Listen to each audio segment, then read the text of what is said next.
ക്രിസ്തുവിൽ വാത്സല്യമുള്ളവരെ, ആണ്ടുവട്ടം 3-ാം ഞായറിൽ സുവിശേഷം മർക്കോസ് 1-ാം അധ്യായം 14 മുതൽ 20 വരെ വാക്യങ്ങളാണ്. ആമുഖം നൽകിയതിനു ശേഷം മർക്കോസ് നൽകുന്ന വചനഭാഗമാണ് ഇന്ന് നാം ശ്രവിച്ചത്. ദൈവരാജ്യ പ്രഖ്യാപനം യേശു നടത്തുന്നു.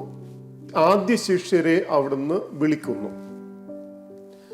ജ്ഞാനസ്നാനത്തിലൂടെ യേശുവിൻ്റെ അതുല്യമായ ദൈവപുത്രത്വം പ്രസ്താവിച്ച മാർക്കോസ് യേശുവിൻ്റെ പരസ്യ ജീവിത ശുശ്രൂഷയുടെ ആരംഭം ഇവിടെ കുറിക്കുകയാണ്. യേശു ശുശ്രൂഷ ആരംഭിക്കുന്നത് യോഹന്നാൻ ബന്ധനസ്ഥനായതിനു ശേഷമാണ്. ഇവിടെ പിൽക്കാലത്ത് യേശു അഭിമുഖീകരിക്കേണ്ടി വരുന്ന പീഡാനുഭവങ്ങളുടെ ഓർമ്മപ്പെടുത്തൽ മർക്കോസ് നൽകുന്നുണ്ട്. എന്നാലും രണ്ടുപേരുടെയും മരണം സമാന്തരമല്ല. യേശുവിൻ്റെ മരണത്തിന് യോഹന്നാന്റെ മരണത്തെ അപേക്ഷിച്ച് ഒരു അർത്ഥവ്യാപ്തിയുണ്ട്. യേശുവിൻ്റെ മരണം മാനവരാശിയുടെ രക്ഷയുടെ സ്രോതസ്സായി മാറുന്നു. യേശു ശുശ്രൂഷയുടെ ആരംഭം കുറിച്ചുകൊണ്ട് നൽകുന്ന സന്ദേശത്തിൽ യോഹന്നാന്റെ അനുതാപനത്തിൻ്റെ ആഹ്വാനവും അതോടൊപ്പം സുവിശേഷത്തിൽ വിശ്വസിക്കുവാനുള്ള ആഹ്വാനവും നമുക്ക് കാണുവാനായിട്ട് കഴിയും. അനുതാപവും വിശ്വാസവും യേശുവിൽ സമീപസ്ഥമായിരിക്കുന്ന ദൈവരാജ്യത്തിൻ്റെ അവിഭാജ്യ ഘടകങ്ങളാണ്. യേശു വിഭാവന ചെയ്ത ദൈവരാജ്യം ഇതര രാജ്യ സ്വഭാവങ്ങളിൽ നിന്നും വ്യത്യസ്തമാണ്. ദൈവം സ്വന്തം ജനങ്ങളുടെ ഹൃദയത്തിൽ ആധിപത്യം തേടുന്ന ഒരനുഭവമാണ് ദൈവരാജ്യം. യേശു പ്രദാനം ചെയ്യുന്ന ദൈവരാജ്യം അത് ഭൂമിശാസ്ത്രപരമായ അതിരുകളോ നിയതമായ നിയമങ്ങളോ ഉൾക്കൊള്ളുന്നില്ല. യേശു പ്രദാനം ചെയ്യുന്ന ദൈവരാജ്യം ദൈവത്തിൻ്റെ രക്ഷാകരവും വിമോചനാത്മകവുമായ പ്രവർത്തനവും സകല തിന്മകളിലും എല്ലാവിധ ബന്ധനങ്ങളിൽ നിന്നും മനുഷ്യരാശിയെ മോചിപ്പിക്കുന്ന നിരുപാധികവും അനന്തവുമായ സ്നേഹമാണ്. ഈ സ്നേഹരാജ്യത്തിലേക്ക് പ്രവേശിക്കുവാൻ അനുതാപവും വിശ്വാസവും ആവശ്യമായി വരുന്നു. യേശുവിൻ്റെ പ്രഖ്യാപനത്തോടും അതിലേക്കുള്ള ക്ഷണത്തോടും ക്രിയാത്മകമായി പ്രതികരിച്ചവരാണ് ശിഷ്യത്വത്തിലേക്കുള്ള വിളി സ്വീകരിച്ചവർ, ആദ്യ ശിഷ്യർ. അവർ കഫർനാമിൽ നിന്നുമുള്ള മുക്കുവ സഹോദരങ്ങളായിരുന്നു. പത്രോസ്, അന്ത്രയോസ്, യോഹന്നാൻ, യാക്കോബ്.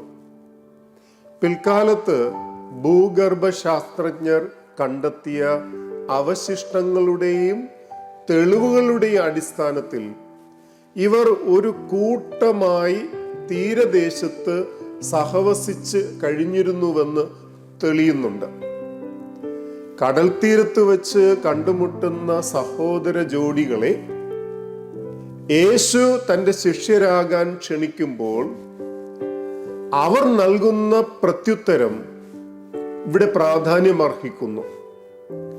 ഒന്ന്, അവരുടെ പ്രത്യുത്തരം യേശുവിൻ്റെ വിളി പോലെ തന്നെ പെട്ടെന്നുള്ളതും നിരുപാധികവുമാണ്. രണ്ട്, പരിപൂർണ സമ്മതത്തോടെയും അനുസരണയോടെയുമാണ് അടിയന്തര സ്വഭാവമുള്ള ആ വിളി അവർ കേട്ടത്. മൂന്ന്, ശിഷ്യത്വം പുതിയൊരു ജീവിത ശൈലി ഉളവാക്കുമെന്നതിനാൽ അതിന് തടസ്സം നിൽക്കുന്ന കാര്യങ്ങൾ മുഴുവൻ അവർ ഉപേക്ഷിക്കുന്നു. നാല്, ദൈവരാജ്യത്തിലേക്കുള്ള വിളിക്ക് അവർ നൽകിയ മറുപടിയുടെ അടയാളം അനുസരണമാണ്. യേശുവിൻ്റെ ക്ഷണം സ്വീകരിച്ച ശിഷ്യർക്ക് ഒരു പുതിയ ദൗത്യം ലഭിക്കുന്നുണ്ട്. ഞാൻ നിങ്ങളെ മനുഷ്യരെ പിടിക്കുന്നവര് ആക്കും. ഈ ദൗത്യം തൊഴിൽ സംബന്ധമായ ഒരു പകരം വയ്പ് തന്നെയാണ്. മീൻ പിടിക്കുന്നതിന് പകരം മനുഷ്യരെ പിടിക്കുന്നവരാകുക. പിൽക്കാലത്ത് ശിഷ്യർ നിർവഹിച്ച പ്രേക്ഷിത പ്രവർത്തനവുമായി മനുഷ്യരെ പിടിക്കുക എന്ന പ്രക്രിയയെ ക്രൈസ്തവർ ബന്ധപ്പെടുത്തുന്നെങ്കിലും യേശുവിൻ്റെ ദൈവരാജ്യ ശുശ്രൂഷയിൽ പങ്കുചേരുന്ന പ്രവർത്തനമാണ് ഈ ദൗത്യത്തിലൂടെ മർക്കോസ് സുവിശേഷകൻ ലക്ഷ്യമിടുന്നത്. സുവിശേഷത്തിൽ യേശുവിൻ്റെ ദൗത്യം ആരംഭിക്കുന്നതും അവസാനിക്കുന്നതും ഗലീലിയിലാണ്. യഹൂദരെയും വിജാതീയരെയും ബന്ധിപ്പിക്കുന്ന പാതയാണ് ഗലീലി. ആയതിനാൽ യേശുവിൻ്റെ ദൗത്യം സർവ്വജനതകളുടെയും രക്ഷയ്ക്കു വേണ്ടിയുള്ളതായിരുന്നുവെന്ന് മർക്കോസ് ഇവിടെ വ്യക്തമാക്കുകയാണ്.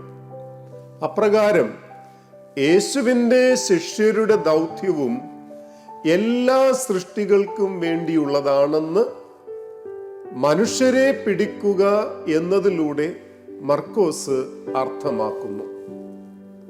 പ്രിയമുള്ളവരെ, എന്നെ അനുഗമിക്കുക, യേശു തൻ്റെ ശിഷ്യർക്ക് നൽകുന്ന ക്ഷണം ഇപ്പോൾ നമുക്കും നൽകുകയാണ്.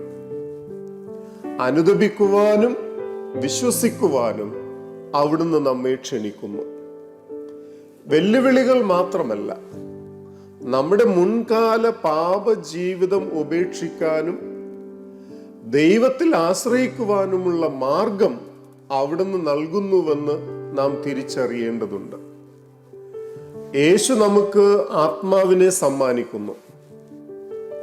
ആയതിനാൽ യേശുവിൻ്റെ വിളി ഒരു ദിശ മാത്രമല്ല, അതൊരു സഹായഹസ്തവുമാണ്. മാനുഷിക ബലഹീനത ഇടയ്ക്കിടെ നമ്മെ ഞെട്ടിച്ചേക്കാം. എന്നാൽ കർത്താവ് നിരാശപ്പെടുത്തുകയില്ല. നാം കർത്താവിനെ അനുഗമിക്കുമ്പോൾ അവിടുന്ന് നമ്മെ നയിക്കുകയും പരിപാലിക്കുകയും ചെയ്യുന്നു. അപ്രകാരം അനുതാപത്തിലൂടെ ദൈവരാജ്യം കരഗതമാക്കുവാൻ നാം ഏവരും ക്ഷണിക്കപ്പെടുന്നു. ദൈവം നമ്മെ സമൃദ്ധമായി അനുഗ്രഹിക്കട്ടെ.